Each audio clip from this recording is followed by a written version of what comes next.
Welcome to my channel. ಹೊಸದಾಗಿ video ನೋಡೋರು subscribe ಮಾಡಿ ಸಪೋರ್ಟ್ ಮಾಡಿ. ನಾನು ಒಂದು ಬೌಲಷ್ಟು ಅಕ್ಕಿ ಪುರಿ ಇರುತ್ತಲ್ವ, ಅದನ್ನು ತಗೊಂಡಿದ್ದೀನಿ. ಇವಾಗ ನೀರು ಹಾಕಿ ನೆನೆಯಕ್ಕೆ ಬಿಡ್ತೇನೆ. ನಂತರ ಇನ್ನೊಂದು ಪಾತ್ರೆ ತಗೊಂಡಿರ್ತೇನೆ. ಇದಕ್ಕೆ ರವೆ ಹಾಕ್ಕೊಳ್ತಿದ್ದೇನೆ. ರವೆ 2 ಬೌಲಾಗಷ್ಟು ಹಾಕ್ಕೊಂಡಿದ್ದೇನೆ. ಇದಕ್ಕೆ ಮುಳುಗುವಷ್ಟು ನೀರು ಹಾಕಿ ನೆನೆಯಕ್ಕೆ ಇಡ್ತೇನೆ. ಒಂದು 10 ನಿಮಿಷ ನೆನೆದ್ರೆ ಸಾಕಾಗುತ್ತೆ.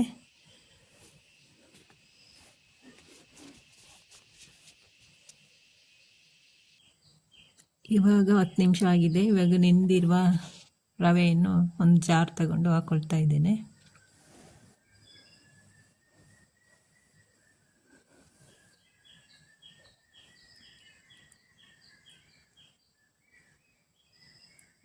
ಇವಾಗ ಅಕ್ಕಿ ಪುರಿಯನ್ನು ಹಾಕ್ಕೊಂಡಿದ್ದೇನಲ್ಲ ನೆನೆಯಕ್ಕೆ, ಅದನ್ನು ಸಹ ಹಾಕ್ಕೊಳ್ತೇನೆ.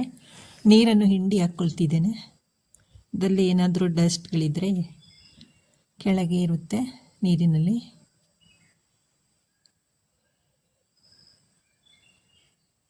ಇವಾಗ ಉಪ್ಪನ್ನು ಹಾಕ್ಕೊಳ್ತಾ ಇದ್ದೇನೆ.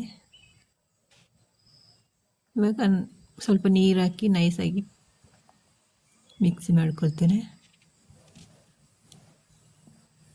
ಒಂದು ಪಾತ್ರೆ ತಗೊಂಡು ಮಿಕ್ಸ್ ಮಾಡಿರುವಂತಹ ಬ್ಯಾಟರನ್ನು ಹಾಕ್ಕೊಳ್ತಾ ಇದ್ದೇನೆ.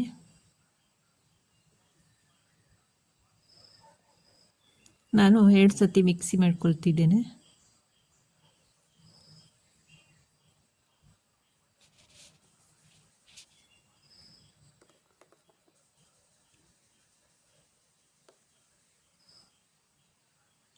ನಂತರ ಇದಕ್ಕೆ ಒಂದು ತವಾವನ್ನು ಬಿಸಿಗಿಟ್ಟಿದ್ದೇನೆ. ಇವಾಗ ಈ ರೀತಿ ಆದರೆ ಸಾಕು. ಈ ರೀತಿ ದೋಸೆ ಹಿಟ್ಟಿನ ಅದಕ್ಕಿದ್ರೆ ಸಾಕಾಗುತ್ತೆ.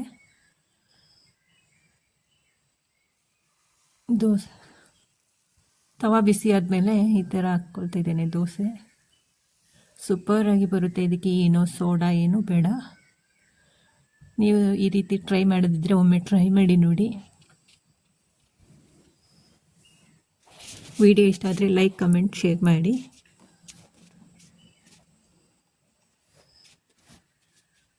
ಇದಕ್ಕೆ ಸ್ವಲ್ಪ ಎಣ್ಣೆಯನ್ನು ಸಹ ಹಾಕ್ಕೊಳ್ತಾ ಇದ್ದೇನೆ. ನೀವು ತುಪ್ಪ ಬೇಕಾದರೂ ಹಾಕ್ಕೊಳ್ಬೋದು. ತುಂಬ ಏನು ಬೇಡ, ಸ್ವಲ್ಪ ಹಾಕ್ಕೊಂಡ್ರೆ ಸಾಕಾಗುತ್ತೆ. ಹಾಕದಿದ್ರೂ ನಡೆಯುತ್ತೆ.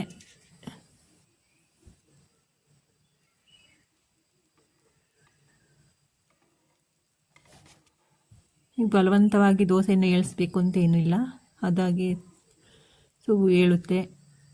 ನೋಡಿ ಎಷ್ಟು ಸೂಪರಾಗಿ ಬಂದಿದೆ ಅಂತ. ಬೆಳಗಿನ ಬ್ರೇಕ್ಫಾಸ್ಟಿಗೆ ಬೇಗನೆ ಆಗುವಂತಹ ರೆಸಿಪಿ ಇದು.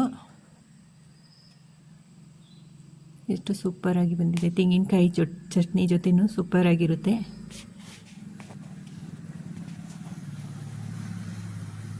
ಈ ರೀತಿಯಾಗಿದೆ ನೋಡಿ. ನಾನು ಚಿಕನ್ ಕರಿ ಜೊತೆ ಸರ್ವ್ ಮಾಡ್ತಾಯಿದ್ದೀನಿ. ಫೈನಲಿ ನಮ್ಮ ರವೆ ದೋಸೆ ರೆಡಿ ಆಯಿತು. Thank you for watching. ಎಲ್ಲರಿಗೂ ಬಾಯ್.